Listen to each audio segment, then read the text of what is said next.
जो सिर्फ सिलेक्शन चाहते हैं, जो रैंकर्स बच्चे होते हैं, hello hello hello attention please. तो आज हम लोग कोई सब्जेक्ट कोई टॉपिक की बात नहीं करेंगे, लेकिन बात काफी लाजवाब होगी क्योंकि मैंने लिखा है थंबनेल पे, अगर देख रहे हो आईआईटी जेईई और नीट का सपना तो 11th बनाओ अपना। और काफी सही भी है वो चीज। क्यों सही है जरा समझिए। मैक्सिमम बच्चों का क्लास 11th बर्बाद होता है और वो बच्चे 12th क्लास में जमकर पढ़ते हैं और 11th क्लास का कुछ ही चैप्टर पढ़ करके आईआईटी जेईई और नीट का एग्जाम देते हैं और क्वालिफाई करते हैं। मैं सभी बच्चों का बात नहीं कर रहा, मैं बात कर रहा हूं एक उस भीड़ की जो सिर्फ सिलेक्शन चाहते हैं, जो रैंकर्स बच्चे होते हैं, जो रैंक बनाने वाले होते हैं। वो तो class 9th 10th 11th 12th हर एक चीज को अच्छे से पढ़ते हैं। मैं उन बच्चों का बात कर रहा हूं जो सिलेक्शन बनाना चाहते हैं, सिलेक्शन निकालना चाहते हैं। उनको मतलब नहीं कि रैंक क्या रहेगा, बस उनको एक अपना कॉलेज मिल जाए, उनका सिलेक्शन हो जाए। मैं उन बच्चों की बात कर रहा हूं।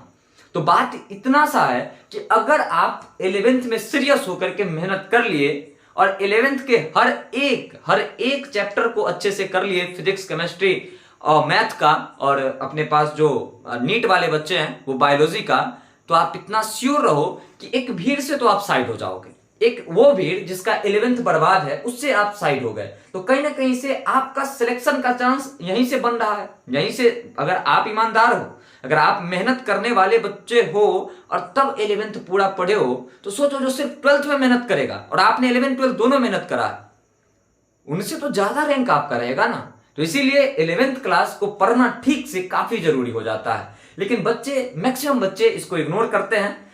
आप तमाम बच्चों से मेरा एक रिक्वेस्ट है कि जितने भी बच्चे इस वीडियो को देख रहे हैं, please please please 11th class को एकदम सीरियसली पढ़ो। जहां भी पढ़ो, जिनसे भी पढ़ो, पूरा सीरियस होकर के क्लास 11th की तैयारी करो। कुछ पॉइंट्स हैं कि 11th के जो तैयारी है उसको हम लोग कैसे स्टार्ट कर सकते हैं उस चीज का। तो मैंने टॉपिक आज का बनाया है फिजिक्स का टॉपिक छोड़ करके, how to start class 11th preparation. ठीक है, कुछ चीजें हैं जिसको ध्यान में आप लोग को रखना पड़ेगा, कुछ चीजें हैं जिसको ध्यान में रखना पड़ेगा। सबसे पहला, न्यूट्रलाइज योर सेल्फ। सबसे पहले अपने आप को न्यूट्रल कीजिए। सबसे पहले तटस्थ बनाइए अपने आप को। हिंदी वर्ड है तटस्थ, जिसका अंग्रेजी अनुवाद होता है न्यूट्रलाइजेशन। ओके, सबसे पहले अपने आप को न्यूट्रल बनाओ। न्यूट्रल किस चीज से? दिमाग भटकाओ नहीं। सबसे पहले स्टेबिलिटी लाओ अपने अंदर कि तुम्हें साइंस लेना है, तुम्हें आर्ट्स लेना है या तुम्हें कॉमर्स लेना है। हर एक फील्ड अच्छा है, हर एक फील्ड के बच्चे मचा रहे हैं। तो आप अपने इंटरेस्ट के अकॉर्डिंग, अपना गोल सेट जो किए हो उसके अकॉर्डिंग सबसे पहले अपने आप को न्यूट्रल बनाओ कि हाँ भाई, मुझे तो यही पढ़ना है, मुझे तो सिर्फ और सिर्फ यही पढ़ना है। जब ये न्यूट्रलाइजेशन आपके अंदर आ जाए तब आपका काम और आपका मेहनत क्या होता है, स्टार्ट होता है। देखते हो ना, या तो न्यूट्रल रहो और नहीं तो पॉजिटिव रहो। क्यों? क्योंकि देखो, इलेक्ट्रॉन, प्रोटॉन और न्यूट्रॉन में न्यूट्रॉन न्यूट्रल है, प्रोटॉन अपने पास पॉजिटिवली चार्ज होता है, मतलब पॉजिटिव है, और इलेक्ट्रॉन अपने इलेक्ट्रॉन जो है वो निगेटिव है। अब देख रहे हो ना, सेंटर में, न्यूक्लियस में न्यूट्रॉन और प्रोटॉन होते हैं और इलेक्ट्रॉन के साथ क्या होता है, चारों तरफ चक्कर लगाते रहता है। तो अपने आप को पॉजिटिव और न्यूट्रल रखोगे तो आप भी कहीं ना कहीं से स्टेबिलिटी से जो जगह तुम डिजर्व करते हो उस जगह पे बैठोगे, और नहीं तो भटकते रहोगे। स्टेबिलिटी तुम्हारे अंदर नहीं आएगा। तो सबसे पहला काम, अपने आप को न्यूट्रल करो कि तुम्हें कौन सा स्ट्रीम लेना है, ये चीज न्यूट्रल रहना चाहिए तुम्हारा, और तुम्हें क्या करना है ये हमेशा तुम्हारे दिमाग के अंदर चलना चाहिए। दूसरी बात, choose the subject according to your interest. मैंने इसका भी चर्चा कर दिया। न्यूट्रल होने का मतलब सिर्फ और सिर्फ सब्जेक्ट का जो आपका चुनाव था उससे नहीं था, बहुत चीजों से न्यूट्रल होना। जैसे आपको हर एक चीज अब छोड़ देना है, मुझे पढ़ना है, मुझे ये करना है, कहानी खत्म। बाकी सब पार्ट ऑफ लाइफ है, वो होते रहेगा। क्लियर और नॉट क्लियर? तो आप अपने इंटरेस्ट के अकॉर्डिंग अपना सब्जेक्ट जो है वो चुनिए, और अपना सब्जेक्ट चुनिए किसके अकॉर्डिंग? इंटरेस्ट के अकॉर्डिंग। ये मत सोचो अरे इस फील्ड में ज्यादा पैसा है वही करूंगा, मेरे पड़ोसी ने ये काम करके बड़ा सा घर बना लिया है तो वही स्ट्रीम मैं भी लूंगा और वही चीज करके मैं भी आगे जाऊंगा। ऐसा नहीं सोचते। आपका जो इंटरेस्ट है आप उसमें मेहनत करें, पैसा सेकेंडरी है लाइफ के लिए। पैसा से अच्छा ऑल्दो लाइफ स्टाइल होता है, मैं ये नहीं कहता पैसा जरूरी नहीं, लेकिन सेकेंडरी है। तुम अगर खुश रहोगे तो कम पैसे भी तुम्हारे जीवन को चलाने के लिए काफी होंगे। समझ रहे हो बात को? चलिए आगे बढ़ते हैं। तीसरा point, choose the right coaching. अब कुछ बच्चे सेल्फ स्टडी वाले भी होंगे कि हाँ भाई मुझे सेल्फ स्टडी करना है, मुझे तो सेल्फ स्टडी करके ही सब कुछ करना है। तो जो सेल्फ स्टडी वाले बच्चे हैं बहुत अच्छा है कि आप सेल्फ स्टडी करो और अपना सिलेक्शन बनाओ। लेकिन जो बच्चे कोचिंग से सब कुछ करना चाहते हैं, कहीं ना कहीं से कोचिंग पे डिपेंडेंट हैं, 10th भी उनका कोचिंग से निकला है, 9th भी उनका कोचिंग से निकला है और 11th भी उनका कोचिंग से निकलने वाला है, तो वो सही कोचिंग का चुनाव करें। क्योंकि शिक्षा आज के टाइम पर सबसे बड़ा धंधा बन चुका है। शिक्षा आज के समय पे सबसे बड़ा धंधा बन चुका है। जिन लोगों को इस फील्ड के बारे में ज्यादा नॉलेज नहीं है और बहुत सारा पैसा है, वो क्या कर रहे हैं? कोचिंग खोल रहे हैं। वो क्या कर रहे हैं? जिनको समाज में लोग पहचानते हैं वो क्या कर रहे हैं? कोचिंग खोल रहे हैं, टीचर को ला रहे हैं, पढ़वा रहे हैं, और वहां पे बच्चों का फ्यूचर का कोई ठिकाना नहीं है क्योंकि उनको पैसा बनाना है।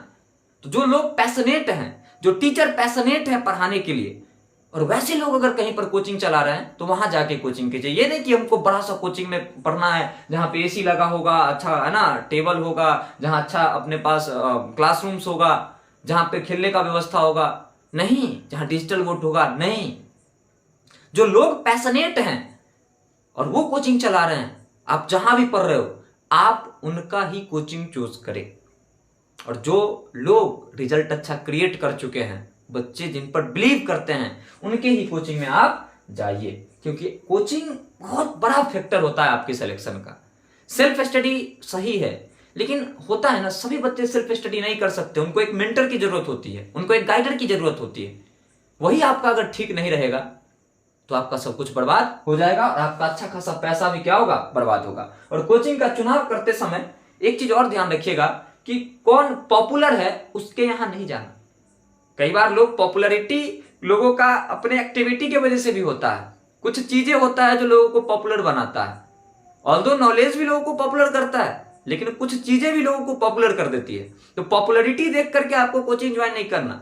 हाँ, टीचर आपको कितना देने वाला है, आपसे पहले जो बच्चे निकले हैं उसको कितना टीचर दिया है, वो देख करके तब आप अपना कोचिंग का क्या कीजिए? सिलेक्शन कीजिए, उसको सेलेक्ट कीजिए। ठीक है, तो चलिए ये भी हो गया अपने पास कि कोचिंग का सही से क्या करना है, हम लोग को सिलेक्शन करना है, तभी सिलेक्शन अच्छे से हो पाएगा।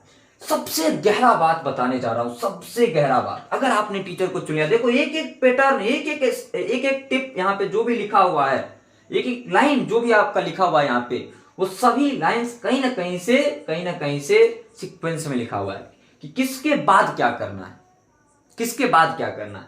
चलिए सबसे इंपॉर्टेंट बात, have a full faith in your teacher. अपने टीचर पे पूरा भरोसा रखना है। बोला जाता है या तो किसी पे तुम पूरा भरोसा करो या तो भरोसा करो ही मत। बीच में रहोगे तो काम बनते रहेगा, और काम बनाना नहीं है, काम बनाना नहीं है, लाइफ बनाना है। ऐसा नहीं है कि कुछ चैप्टर एक टीचर से पढ़ लिया उसके बाद टीचर का साथ छोड़ दिया, नहीं। आपको टीचर के साथ रह करके पूरा सब्जेक्ट अच्छे से पढ़ना है, तो टीचर पे पूरा भरोसा आपको रखना है। लेकिन आजकल के बच्चे क्या कर रहे हैं, कोचिंग में 6 टीचर है, 5 टीचर है, 10 टीचर है, 20 टीचर है।